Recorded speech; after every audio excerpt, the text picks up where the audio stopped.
안녕하세요. 대기업에서 유통산업을 담당하고 있는 김기동입니다. 자, 오늘 지누스 함께 살펴보도록 할 텐데요. 지누스 같은 경우에는 2분기에는 재고 물량 소진으로 인해서 소폭은 부진한 실적을 기록했습니다.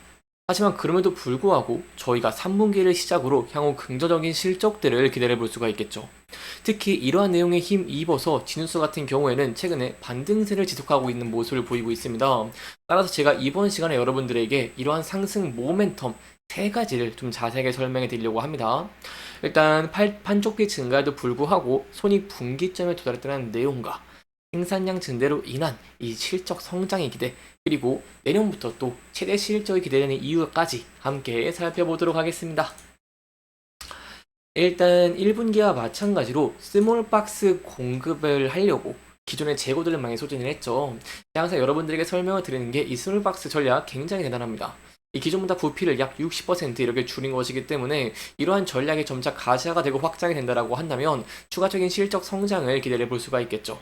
하지만 이에 대해서 이러한 물량들을 또 추가적으로 판매를 해야 되는 것이기 때문에 기존 재고를 소진해야 되는데요. 이러한 재고를 소진하다 보니까 판촉비가 상당한 규모로 집행이 됐다는 부분들은 이 소폭 염두에 두시면 좋을 것 같습니다. 다만 그럼에도 저희가 긍정적으로 볼 수 있는 부분은 재고 소진을 위한 비용의 추가 집행에도 불구하고 직전 분기 대비로 봤을 때 적자 폭을 축소를 했다는 것이고요. 그리고 또 지켜볼 포인트가 6월부터요. 손익 분기점에 도달했습니다. 일단 5월부터 고객사의 발주가 정상화가 됐고요.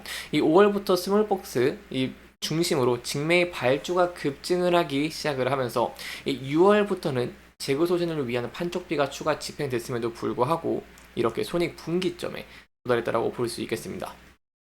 따라서 저희가 이러한 면들을 좀 생각해 본다라고 한다면 5월부터 미국의 주요 고객사로부터 직매의 발주 규조가 계속 높은 수준으로 유지가 되고 있는 모습을 보이고 있고, 그러다 보니까 3분기에는 재고 소진을 위해서 판관비가 더 추가적으로 비용이 증가한다라고 하더라도 그럼에도 불구하고 실적 성장을 기대해 볼 수 있다는 것이겠죠. 그렇다면 저희가 두 번째로 좀 어떠한 부분들을 지켜볼 수 있을까요?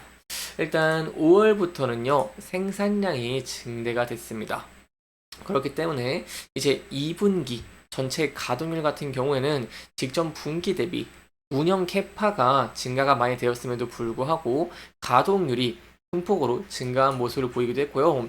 인도네시아 공장 같은 경우 제3공장이 가동을 시작을 했는데 그럼에도 불구하고 100% 수준에 도달하는 모습을 보이기도 했습니다. 그렇기 때문에 이제 향후에 이 캐파 추가 확장을 하는 모습을 보인다라고 한다면 추가적인 실적 성장에 대한 기대감도 큰 폭으로 증가할 가능성이 높다라고 볼 수 있겠습니다. 여기까지 저희가 실적적인 측면들 그리고 3분기부터 기대 가능한 포인트들 함께 살펴봤습니다. 그렇다면 저희가 두 번째로 어떠한 부분을 또 지켜보는 것이 굉장히 중요할까요? 사실 저희가 좀 기대 가능한 포인트가 있습니다. 이 바로 3분기 실적 가이던스에서 이렇게 내용이 나왔는데 이 반덤핑, 환급 등 비경상이익 제외 기준이라는 내용이 나와 있습니다. 이 반덤핑 관세율 굉장히 중요합니다. 이번에 미 상무부가요, 반덤핑 관세율을 0%로 재판정을 했습니다. 그렇다 보니까 CIT 미국 국제무역법원의 인용 절차만 남은 상황이고요. 25년부터는 영업이익률 개선 효과가 점차 가시화되는 부분들을 저희가 기대해 볼 수 있겠습니다. 그렇기 때문에 여기에 대한 내용들을 제가 직접 전화를 해봤습니다. 이렇게 반덤핑 0%가 최종 인용이 된다라고 한다면 진우스에게 어떠한 수혜가 받을 수 있을지 이 IR 단원들과 제가 통화를 해봤는데요.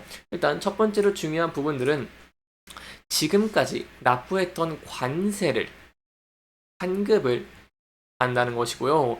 두 번째는 당연히 앞으로는 반덤핑 관세를 물지 않기 때문에 원가 단에서 관세율을 측정하지 않아서 이익률이 굉장히 좋아질 수 있다는 것입니다.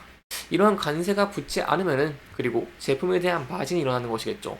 그렇다면 저희가 여기에 대해서 조금 더 확장해서 생각해 본다라고 한다면 고객사 측면에서는요, 비용 부담을 줄여줄 수 있겠죠. 그리고 이는 결국엔 소비자의 판매가를 떨어뜨리는 요소가 됩니다. 그렇다 보니까 이로 인한 가격 우위로 인한 판매량 증가로 인해서 매출 확대로 갈 수 있는 발판이 될 수 있기 때문에 여기에 대한 내용들 저희가 좀 기대 가능한 포인트가 25년부터 또 있다라고 할 수 있겠고요. 이러한 내용들 제가 계속해서 여러분들에게 전달드리도록 하겠습니다.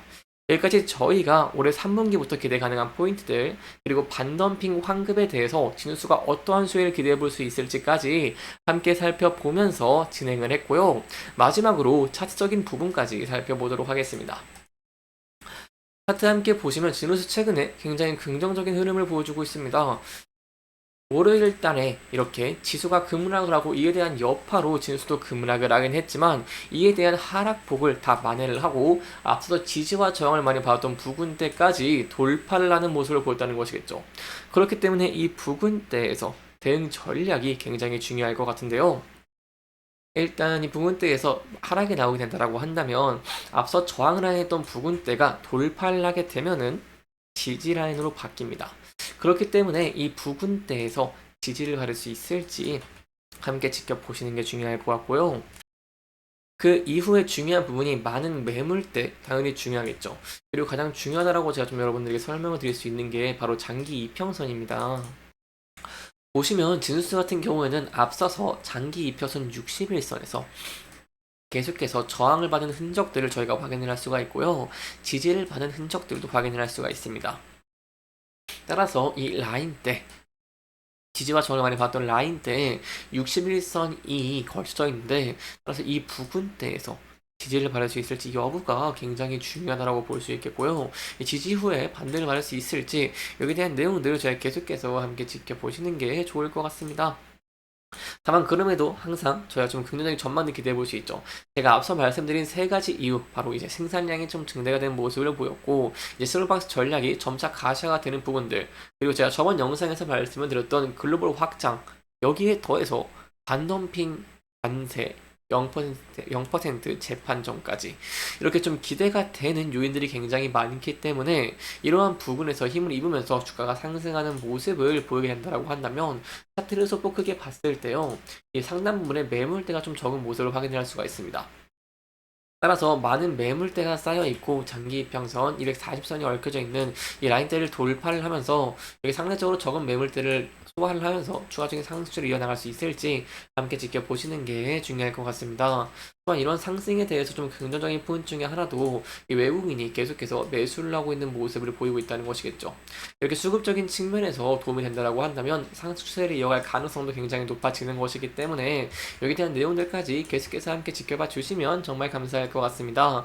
이렇게 이번 영상에서는요, 저희가 지누스의 향후 기대가 되는 실적 성장 모멘텀들 그리고 3분기부터를 시작으로 내년부터 기대되는 이익률 성장까지 함께 짚어보면서 진행을 했고요.